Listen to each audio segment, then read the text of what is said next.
जय श्री कृष्ण मेरे सभी भाई और बहनों। देवों में सबसे सुंदरतम देव श्री कृष्ण के जीवन की कई बातें अनजानी और रहस्यमयी है। आइए जानें उनमें से 24 अनजाने तथ्य। भगवान श्री कृष्ण के खग का नाम नंदक, गदा का नाम कौमोदकी और शंख का नाम पांचजन्य था जो गुलाबी रंग का था।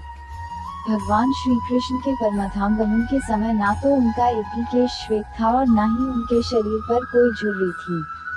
भगवान श्री कृष्ण के धनुष का नाम शारंग व मुख्य आयुध चक्र का नाम सुदर्शन था। वह लौकिक, दिव्यास्त्र व देवास्त्र तीनों रूपों में कार्य कर सकता था। उसकी बराबरी के विध्वंसक केवल 2 अस्त्र और थे। उनमें से एक पाशुपतास्त्र था जो शिव, कृष्ण और अर्जुन के पास थे और दूसरा प्रस्वपास्त्र था जो शिव, वसुगुण, भीष्म और कृष्ण के पास थे। भगवान श्री कृष्ण की परदादी मारिशा और बलराम की मां रोहिणी नाग जनजाति की थी।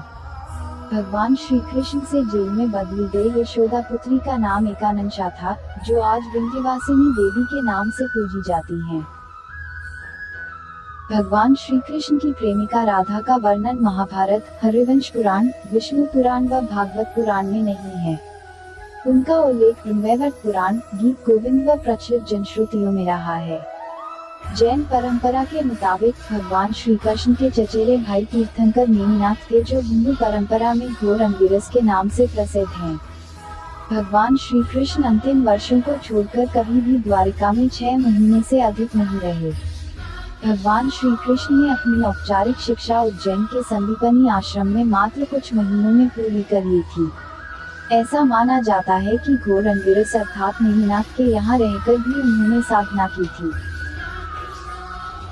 प्रचलित अनुश्रुतियों के अनुसार भगवान श्री कृष्ण ने मार्शल आर्ट का विकास ब्रज क्षेत्र के वनों में किया था। डांडिया रास का आरंभ भी उन्हीं ने किया था। कलारीपटु का प्रथम आचार्य कृष्ण को माना जाता है। इसी कारण नारायणी सेना भारत की सबसे भयंकर प्रहारक सेना बन गई थी। भगवान श्री कृष्ण के रथ का नाम जैत्र था और उनके सारथी का नाम दारुक बाहुक था। उनके घोड़ों अश्वों के नाम थे शैव्य, सुग्रीव, नीलपुष्प और बलाहक। भगवान श्री कृष्ण की त्वचा का रंग मेघश्यामल था। भगवान श्री कृष्ण की मांसपेशियां मृदु परंतु युद्ध के समय विस्तार हो जाती थी, इसलिए सामान्यतः लड़कियों के समान दिखने वाला उनका लावण्यमय शरीर युद्ध के समय अत्यंत कठोर दिखाई देने लगता था। ठीक ऐसे ही लक्षण कर्ण व द्रौपदी के शरीर में देखने को मिलते थे। जनसामान्य में यह भ्रांति स्थापित है कि अर्जुन सर्वश्रेष्ठ धनुर्धर थे, परंतु वास्तव में कृष्ण सुधा में ही सर्वश्रेष्ठ थे और ऐसा सिद्ध हुआ मध्य राजकुमारी लक्ष्मणा के स्वयंवर में, जिसकी प्रतियोगिता द्रौपदी स्वयंवर के ही समान परंतु और कठिन थी। यहाँ कर्ण व अर्जुन दोनों असफल हो गए और तब श्री कृष्ण ने लक्ष्यभेद कर लक्ष्मणा की इच्छा पूरी की, जो पहले से ही उन्हें अपना पति मान चुकी थी। भगवान श्री कृष्ण ने कई अभियान और युद्धों का संचालन किया था, परंतु इनमें 3 सर्वाधिक भयंकर थे। उनमें से एक महाभारत, दूसरा जरासंध और काल्यवन के विरुद्ध और तीसरा नरकासुर के विरुद्ध था। भगवान श्री कृष्ण ने केवल 16 वर्ष की आयु में विश्व प्रसिद्ध चाणूर और मुष्टिक जैसे मल्लों का वध किया। मथुरा में दुष्ट रजक के सिर को हथेली के प्रहार से काट दिया। भगवान श्री कृष्ण ने असम में बाणासुर से युद्ध के समय, भगवान शिव से युद्ध के समय माहेश्वर ज्वर के विरुद्ध वैष्णव ज्वर का प्रयोग कर विश्व का प्रथम जीवाणु युद्ध किया था।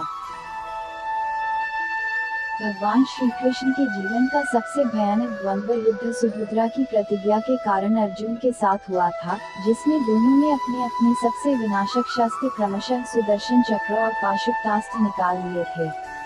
बाद में देवताओं के हस्तक्षेप से दोनों शांत हुए। भगवान श्री कृष्ण ने 2 नगरों की स्थापना की थी। एक है द्वारिका और दूसरा पांडव पुत्रों के द्वारा इंद्रप्रस्थ। भगवान श्री कृष्ण ने कलारीपटु की नींव रखी, जो बाद में बोधिधर्म से होते हुए आधुनिक मार्शल आर्ट में विकसित हुई। भगवान श्री कृष्ण ने श्रीमद् भगवद गीता के रूप में आध्यात्मिकता की वैज्ञानिक व्याख्या दी, जो मानवता के लिए आशा का सबसे बड़ा संदेश थी, है और सदैव रहेगी।